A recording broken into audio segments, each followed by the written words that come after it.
Hello lovelies, and welcome back to the doll room. We've just had Halloween this week. Now this year was a washout, literally, with the weather here in the UK for Halloween, but also with my energy levels. I didn't decorate the house this year. I didn't buy sweets.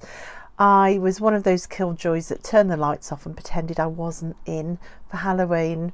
We just didn't do anything for it. It just passed us by, so we're going to have to go all out for Christmas. But in retrospect, for Halloween week, I decided to talk about scary dolls. And I know that some people think all dolls are scary. Do I think dolls are scary? Some dolls I do. I'm not sure I'm very keen on the bigger dolls like Our Generation. The bigger sort of toddler sized dolls, not sure about them, have to admit. And a lot of vintage dolls as well can be quite freaky and scary. But for fashion dolls and dolls like the Shoppies, I just love them. I'm either completely entranced with how sunny and wonderful they are, or I'm a bit freaked out by them. There is no middle ground. However, there is room for my opinions to shift. We're going to talk about Monster High to start with. First of all, I'm going to address the way that my accent, which is a Birmingham accent, says the word monster. The kids constantly laugh at me. They keep telling me it's monster.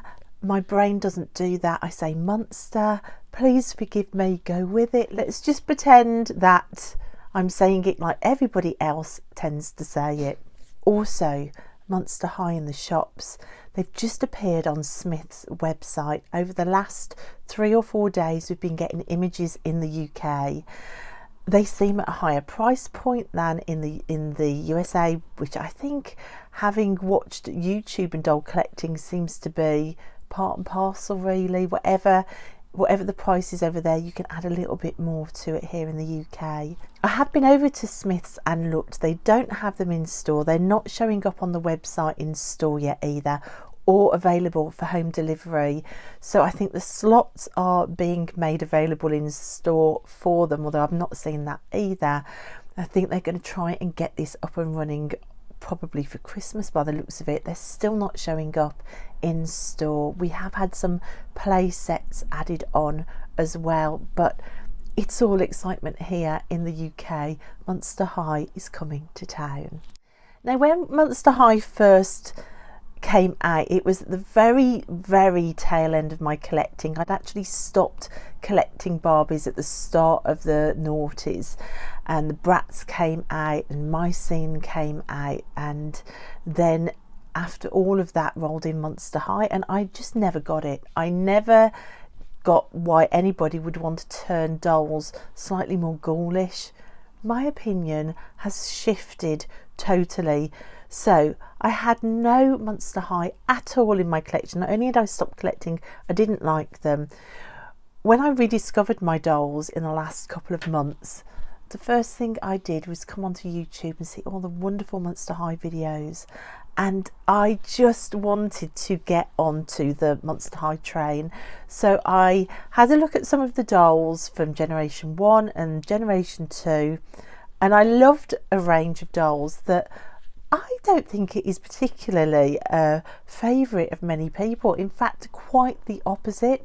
It's the Scariest Reef got dolls. And I bought my favourite in the series, the doll Posier Reef. I found her secondhand on eBay, and I just couldn't resist. She doesn't have her earrings, but she does have this piece of her outfit. She's got all of the fluorescent glow in the dark pieces as well, and oh my gosh, I just love her. She arrived and I was in awe. She arrived actually before I'd unboxed any of the Barbies or even decided I was going to make a doll room. I just went online and thought, I am going to buy another doll. It's before I'd even decided I wanted to start collecting. She was at the very start, and I was just blown away by how fantastic she was. I paid about £12 for her, something like that, and she came and I got her out the box and I knew that was it. I was in it. You can see she's got all of this beautiful two-tone hair. Oh, I just love her, and look at her face. Now, if you'd have asked me 10 years ago, do I like her, I would have been horrified and said, absolutely no way. Why would you turn a doll scary when you can have a doll pink? But I have changed. My aesthetics have changed quite a bit in the last few years. So she is really the doll that started all the collecting back off again, and isn't she just wonderful? I'm just really excited that when I bought her, I had no idea that Generation 3 was coming to the shops. Then I realised that after a long break, many years, they were back in the shops again in America. Now they're coming to the UK. I can't wait to jump on board the Generation 3 wave of Monster High. I cannot wait. So Monster High, scary dolls, I thought, completely changed my mind. But I've also got a thrift haul, a tiny little thrift haul to share with you. One of the dolls in this thrift haul I bought specifically because she creeped me the hell out, and I thought she was scary. I have a bag. They aren't all dolls in here, so sticking to the Monster High theme, for 50 pence you can see I still have the tag on here. From a charity shop, I found a Monster High Claudine Wolf locker, a coffin locker that opens up like that. It's been much loved, covered in stickers, also painted down one side in nail varnish, which I'm going to try and remove, along with probably the stickers as well.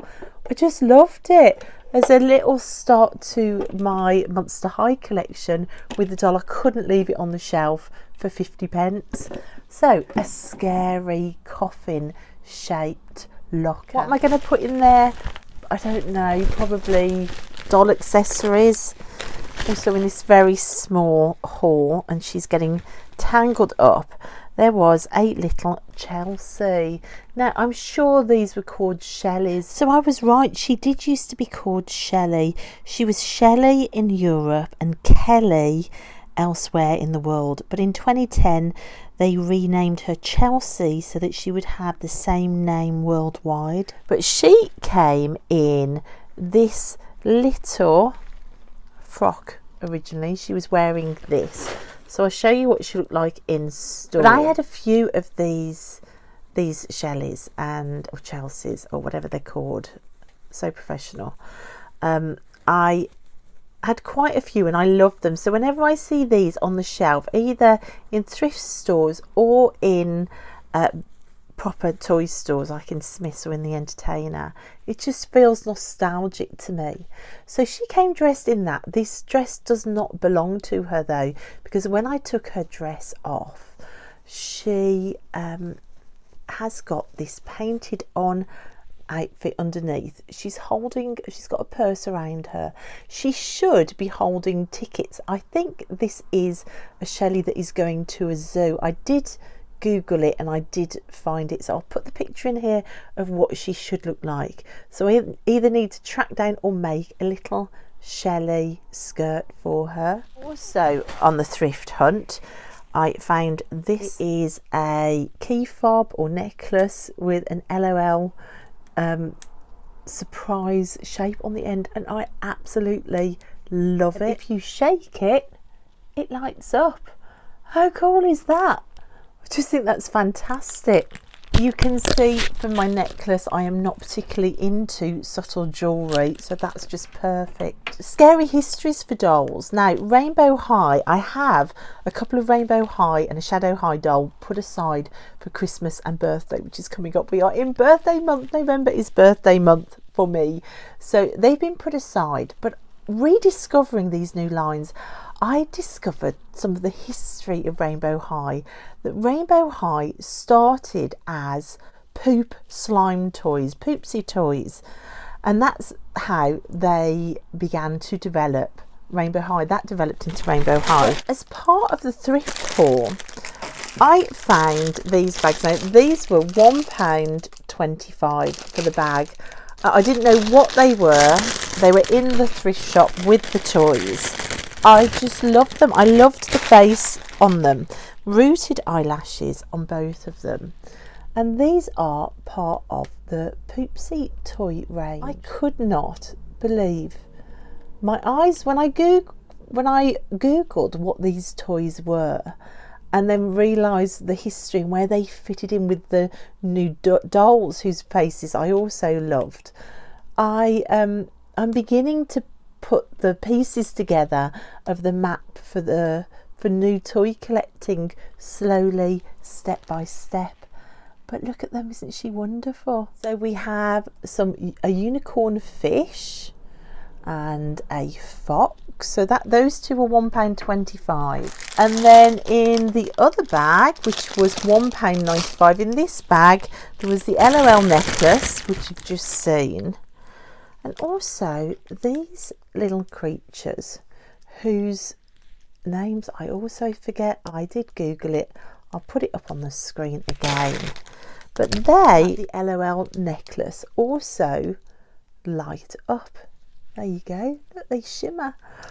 Now, for somebody whose spiritual walk is all about toys and using fairy energy and connecting with tree spirits and nature spirits, I thought these, and I can't get her light to light up at all. I think I left her on. These are just going to be completely gorgeous to work with.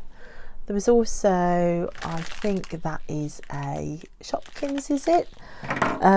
Yeah, so there were lots and lots of little pieces in there, in those little bags, which I loved. Right, finally, let's get to the doll that I bought because she was scary. She was only 10 pence. She's a vintage doll, and I've said I think a lot of the vintage dolls are the most scary.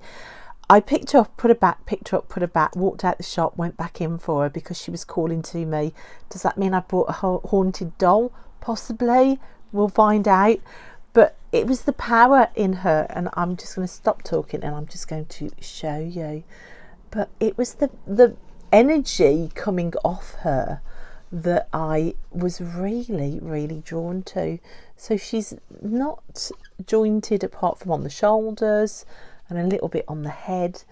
She's got typical vintage doll hair with these plaits in ribbons that don't match her energy at all. This is very sweet. Her energy is not very sweet, but I often use dolls around spellcraft, around my spiritual walk, around divination, and her energy was just too intense to leave her in the shop. She is probably one of my most intense and possibly spooky stroke scary dolls that I have, but I just loved her. She's got this huge black skirt on, loads of material there.